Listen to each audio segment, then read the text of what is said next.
예, 오늘의 시황 브리핑 시작하겠습니다.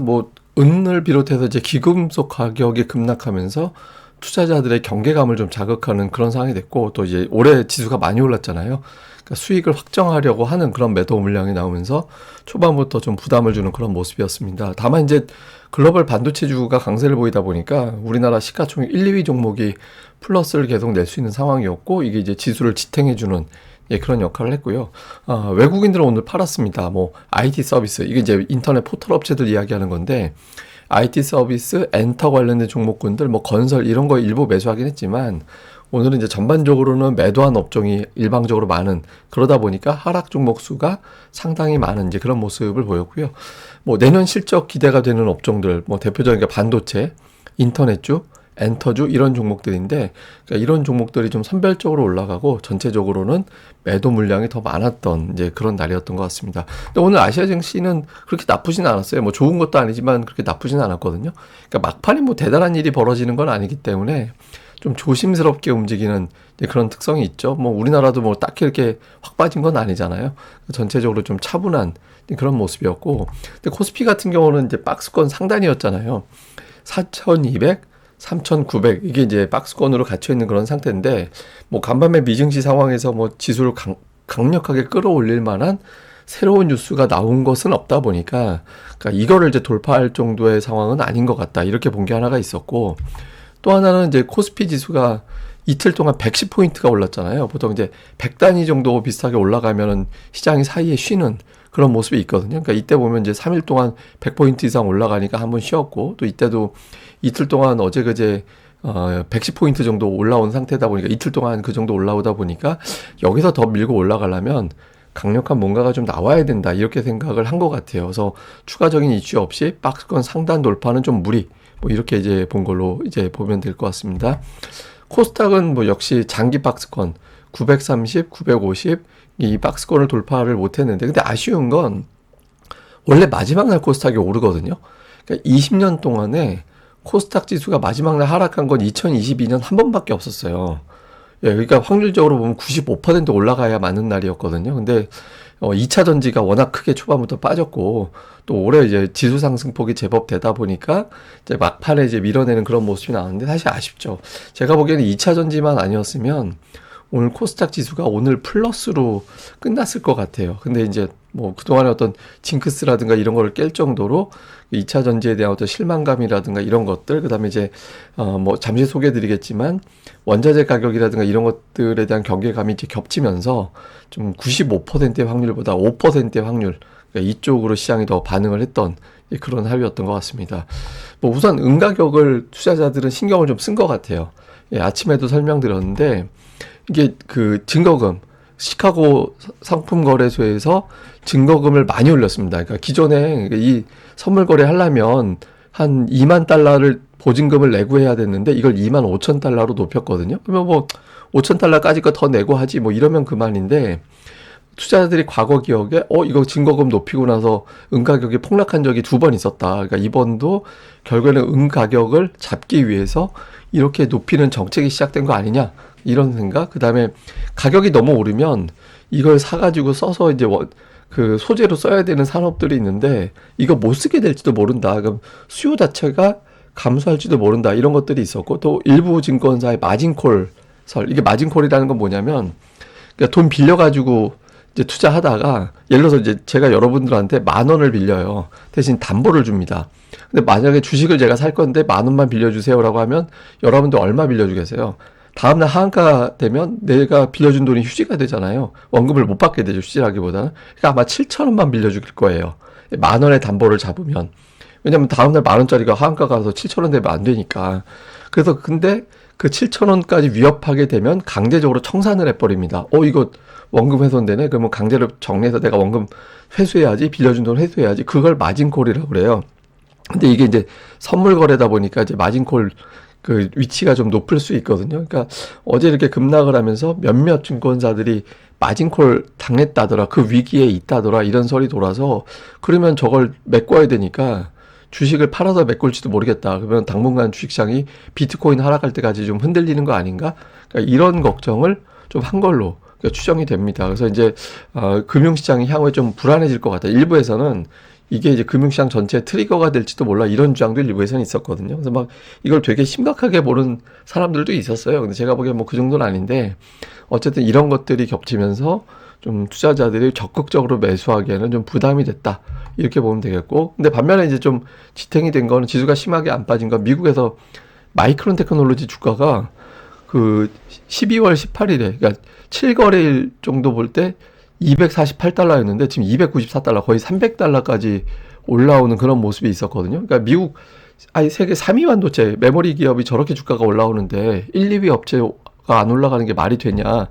더군다나 이제 그동안에 그 우리나라 기업들이 내년도에 그 중국에 이제 공장이 있잖아요. 거기에 이제 장비를 계속 업데이트를 해야 되죠. 근데 그 장비가 미국 기술이 적용이 되는 장비들 같은 경우는 미국 정부의 허가를 받아야 된다라고 되어 있었거든요. 근데 이제 이 허가를 내년도 거를 받았다더라. 그리고 이제 연 단위로 해서 내년 1년 동안은 어쨌든 미국 그 허가로 중국의 장비를 들어갈 수 있다. 그럼 중국 반도체 공장 정상적으로 일단은 돌아갈 것 같다. 이런 것들이 나오게 된 거죠. 그래서 이런 부분들이 이제 또 주가를 올리다 주가 상승 요인이 되다 보니까 지수가 빠져도 그렇게 터무니없이 빠지진 않는 그런 기반을 또 만들어 준 것 같습니다. 그리고 이제 오늘 또 하나는 게 약간 최근에 연말에 이제 시장 참여자는 줄어드는데 특정 업종이 몇몇 개가 가면 또 그쪽 자금으로 그쪽으로 쭉 자금이 쏠려가요. 그 반도체와 함께 이제 엔터주가 강했잖아요. 뭐 엔터 종목수가 많지 않고 또 시총 합산이 그렇게 높은 종목은 아니지만 거래 대금이 적어지는 연말장을 감안해 보면 이런 것들 두 개가 뜨니까 이제 반도체하고 엔터주 이런 것들이 뜨니까 다른 거 팔아서 저쪽으로 가야지 뭐 이런 게 계속 나온 것 같아요. 뭐 좋은 뉴스들 많이 나오잖아요. 그러니까 내년도에 이제 뭐 BTS 블랙핑크가 공연한다. 다음에 이제 중국이 이제 일본을 때리고 한국을 좀 선호하는 거 과정에서 이제 우리나라가 한류적인 어떤 영향을 긍정적인 걸 받을 수 있다. 그다음에 이제 하이브 입장에서 이제 뉴진스 그 불확실성이 있었는데 어쨌든 멤버들 정돈이 돼서 이 부분이 이제 어쨌든 멤버가 구성이 된 거잖아요. 완전체는 아니더라도 그러니까 어쨌든 불확실성은 해소가 된 거야. 뭐 이렇게 또 해석이 되고 이러다 보니까 이제 엔터주들 쪽으로도 매수가 꾸준하게 유입되는 그런 모습이 이어졌던 것 같습니다. 이게 참 저희 때는 엔터 산업이라는 게 대단한 게 아니었는데 뭐 이렇게 덕윤 산업 그래갖고 이제 뭐 음반회사 이런 것들이 많았거든요. 뭐 서울 음반 이렇게까지 멀리 가지는 않았는데 뭐 그랬는데 지금 시대가 좀 많이 바뀌긴 한 것 같습니다. 자, 주요 종목은 하이닉스가 또 오늘 또 올라서 신고가, 사상 최고가 경신하는 이제 그런 모습을 보였고, 다음에 이제 2차 전지가 오늘 많이 빠졌죠. LNF가 테슬라에 이제 공급하기로 맺어졌던 계약 기간이 끝났는데 한 돈 1,000만 원 정도밖에 공급이 안 되고 나머지는 다 몇 조 단위가 이제 공급이 안 됐더라. 그러니까 이런 보도가 나오면서 이제 LNF 주가가 좀 많이 빠지면서 2차 전지를 끌어내렸고, 이게 이제 결국에는 코스닥 시장을 마지막 날 플러스로 마감시켜야 되는 날 마이너스로 끝나는 그런 결과를 유발을 했고요. 그다음에 이제 자동차가 이제 은근히 올라오는데 이게 미국의 GM 대비 자동차가 되게 많이 소외가 되어 있는 상태거든요. 그래서 관세 때문에 그렇게 된 건데 이제 이게 지나가면서 이제 좀 추세적으로 움직임이 나올 수 있는지 좀 봐야 될 것 같고, 그다음에 이제 어제 은가격 이런 거 빠지고 하다 보니까 비철금속을 비롯해서 이런 금속 관련주들 빠지는 거 아니냐 또 이렇게 해석이 됐죠. 근데 제가 이 종목을 샘플로 보이는 게 되게 특이한 종목이에요. 장기로 보면 연간으로 되게 정신사납게 움직이거든요. 근데 항상 연간 단위로 종가 가장 많은 주가로 머물 때 보면 그냥 1,000원대. 그러니까 이게 참 우리나라에서 뭐 이런 종목을 장기 투자하기는 쉽진 않지만 우리나라 증시를 상징하는 또 하나의 종목인 것 같아요. 상장 폐지될 정도의 상황은 아닌데 돌이켜보면 항상 1,000원. 언제나 1,000원대로 수렴하는 그런 종목군들. 그래서 뭐 이런 것도 되게 우리나라를 상징하는 또 하나의 어떤 패턴인 것 같아서 또 뭐 좀 특징 연말이라 한 번 더 보여드렸습니다. 주요 대형주는 탑10 내에서 4개 플러스 나고 6개 하락을 했는데 삼성전자 하이닉스가 오늘 두 종목 합산이 12포인트 정도 나왔거든요. 근데 지수는 빠졌잖아요. 그래서 근데 어쨌든 주도주는 여전히 살아있다. 주도주가 아직까지는 살아있다라는 점은 좀 다행스러운 그런 대목이고, 코스닥은 오늘 뭐 2차 전지가 워낙 많이 발목을 잡아서 상승한 종목 수도 절반은 가까이 됐는데 뭐 2차 전지 때문에 이제 지수가 좀 올라가기에는 뭐 애초부터 좀 힘들었던 이제 그런 날이었던 것 같습니다. 수급에서는 이제 외국인들이 오늘 팔았습니다. 그러니까 외국인들이 아마 제가 보기에는 저거는 그 연말 포트폴리오 수익 확정 뭐 이런 매도보다는 그 은 문제가 있었던 것 같아요. 그러니까 은 가격 정리되는 과정에서 이거 잘못하다가 이제 자금을 정리해서 이제 은 가격을 떼워야 되는 이제 그런 상황이 생길 수도 있다. 이렇게 봤거나 그런 상황에 대한 리스크를 생각을 해가지고 미리 좀 덜어내는 이제 그런 움직임이 나왔던 것 같아요. 그리고 이제 또 하나는 제가 연초까지는 금융투자 계속 매도할 거라고, 금융투자 계속 매도하고 있거든요. 근데 조금 매도가 적어요. 이게 털 때 그냥 확실하게 털어주고 1월 초반에 확 그냥 지나가주는 게 오히려 난데, 어제 나온 거에 비하면 오늘 이틀 동안 합산이 1조 원이 안 되거든요. 그래서 좀 연초에 나올 물량이 아직은 많이 남아서 금융투자 매도를 외국인들이 받아주는지 여부가 연초에 상당히 중요할 것 같습니다. 뭐뭐 샀나 봤더니 이제 외국인들은 삼성전자, 하이닉스 두 종목을 2,500억 넘게, 그러니까 우선주까지 합치면 3,000억 전체 매도의 60%가 이제 두 종목 반도체 쪽에 집중이 되어 있는 편이었고요. 그러니까 매수는 인터넷주, 네이버 이런 거 샀고, 그다음에 또 하나 특징적인 2차 전지를 받았어요. LNF, LG에너지 솔루션, 삼성 SDI 이렇게 이제 2차 전지 종목군들을 하락 이용해서 물량을 받는, 그러니까 뭐 악재 나올 거 다 나온 거 아니야? 뭐 이렇게 보는 투자자들도 일부 좀 있었던 것 같습니다. 그 다음에 기관 투자자들 같은 경우는 그러니까 금융 투자가 매도다 보니까 시총 상위 종목이 왼쪽에 매도 쪽에 많이 들어가 있을 수밖에 없어요. 그리고 이제 2차 전지 쪽을 또 매도를 했고, 그 삼성전자 우선주가 매수 1위인데 뭐 순매수 1위가 360억 정도니까 많다라고 보기는 어렵죠. 근데 이제 특이한 건 자동차주. 현대모비스, 현대차, HL만도, 그다음에 기아, 현대오토에버 이런 식으로 해서 자동차주를 좀 고르게 담는 그런 특성이 좀 있었고요. 그리고 하이브가 순매수 3위. 그다음에 코스닥 쪽에서는 외국인들은 업종별 특징은 없었습니다. 근데 이제 좀 투자 경고 종목군들을 좀 많이 팔았고, 그 외에는 이제 업종 내에서 골라 담는, 뭐 반도체가 됐든 뭐가 됐든 골라 담는지 그런 모습이었고요. 그러니까 기관들은 2차 전지 매도, 그다음에 시가총액 상위 종목군들 고르게 매도, 그다음에 이제 매수는 엔터, YG 엔터, SM, JYP 이게 이제 다 들어가 있고, 그 다음에 이제 반도체 골라 담기, 그러니까 이런 형태로 간 게 기관 투자자들의 특징인데, 기관은 이번 주에 업종은 좀 일관성이 있는 것 같아요. 그러니까 엔터 반도체였거든요. 그런 일관성은 이번 주 오늘까지도 좀 유지는 한 걸로 보여집니다. 자, 뭐 은 가격이 많이 빠져서 이게 지금은 그냥 뭐 일부 연말 차익 실현이야 이렇게 보는 시각도 있거든요. 근데 이게 하락 속도가 너무 가파르면 주식시장에 영향을 줍니다. 앞서 말씀드렸던 뭐 마진콜 문제라든가 이런 것들을 자극할 수 있어서 이거는 좀 추이를 좀 봐야 될 것 같고요. 그다음에 지금 1월에 파월의 후임을 지명한다라는 보도가 있고, 트럼프가 뭐 파월 대상으로 뭐 소송을 거낼 만한 이런 이야기 나오거든요. 근데 이게 독립성을 훼손하는 이야기가 되면 금융시장이 별로 안 좋아하거든요. 그래서 연초에 저는 다른 건 걱정을 좀 덜 하는 편인데, 그 트럼프 변수, 그러니까 1월, 뭐 나중에 설명드리겠지만 1월에 이거 이외에도 대법원 판결 나오잖아요. 관세가 위법인지 여부.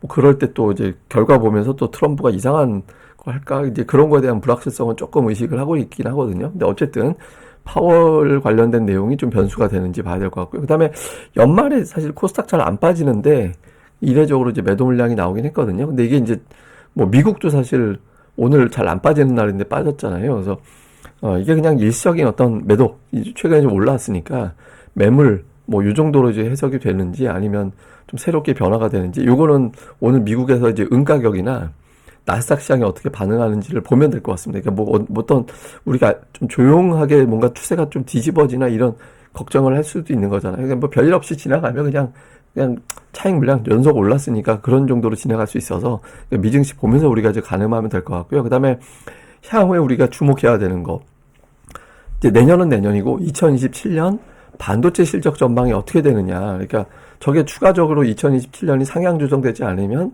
내년 상반기에 주식시장에 좀 피크치고 하반기에는 어정쩡하게 가는 그런 흐름이 나올 수도 있거든요. 그래서 좀 내년 주말 사이에 또 연휴 기간, 다음에 이제 뭐 그 다음에 개장되고 또 다음 주말로 이어지는, 그러니까 이번 주 동안에 이 이슈가 어떻게 정돈이 되는지도 내년 또 상반기 이후에 어떤 구도를 또 정할 수 있어서 이 부분도 좀 잘 살펴보도록 하겠습니다. 근데 어쨌든 올해 증시 돌이켜보면 코스피가 75% 거의 76% 올랐고요. 코스닥은 36% 넘게 올랐습니다. 그러니까 좀 이례적으로 되게 강했던 거예요. 제가 올해 시장은 올라갈 것 같다. 그리고 제가 삼성전자 상승은 올해 패턴상으로는 그 전해 많이 빠지면 그 다음에 40%대 올라갔으니까 삼성전자 플러스 날 확률이 높다. 이렇게 말씀을 드리긴 했지만 그러니까 이 정도로 올라오는 거는 저도 이제 전혀 상상 밖이었거든요. 근데 어쨌든 지수는 좋지만 아마 개별적인 수익률이 만족할 만한 성적표 낸 분들 비율이 그렇게 높지 않을 수도 있을 겁니다. 근데 이제 내년에도 이럴 거예요. 그러니까 내년에도 지수 괜찮아도 이제 개별적인 수익률은 그만 못할 가능성도 충분히 있거든요. 그러니까 차별화 장세다라는 게 특징이라서 그러니까 내년에는 차별화 장세에도 그 차별화 안으로 들어갈 수 있도록 또 서로 같이 많이 공부하도록 하고 저도 이제 이 방송을 계속 하는 게 저는 제가 2000년대 초반부터 시황일지를 매일 쓰고 있다라고 말씀드렸잖아요. 근데 저는 이걸 그 연장으로 하고 있거든요. 그래서 제 시황일지를 이거 사트와 함께 남기는 것도 의미가 있는 것 같아서 그냥 제가 시황일지 쓰는 거 같이 보면 좋겠다 뭐 이런 거. 그리고 제 사칭 방송이 초기에 있었어요. 그리고 제 사칭 방송이 없었다면 제가 제 유튜브 안 했을 건데 그것 때문에 저 진짜 안 하는데 누가 제 거 사칭해서 하길래 그냥 그러면 오리지널리 해야 되잖아 이렇게 돼서 시작하게 된 거였거든요. 그래서 하다 보니까 이렇게 된 건데 어쨌든 뭐 내년에는 계속 시황만 하지 않고 좀 다양한 시도들도 해서 뭐 몇 가지 좀 준비하고 장비도 산 것도 있고 해서도 잘 만들어 보도록 하겠습니다. 예, 그리고 뭐 31일이든 1월 1일이든 그러니까 방송은 정상적으로 쭉 진행이 되니까 예, 좀 방송 보시던 대로 계속 봐주시고 또 누르시던 대로 좋아요랑 구독하기도 또 많이 눌러주시고 그리고 또 제가 올해는 건강 문제 되게 중요하게 느낀 한 해였거든요. 그래서 다들 이 방송 보는 분들, 특히 구독하기 하신 분들은 예, 좀 만수무강하시길, 무탈하고 만수무강하시기를 꼭 기원 드리겠습니다. 예, 감사합니다. 구독하기 꼭 눌러주세요. 감사합니다.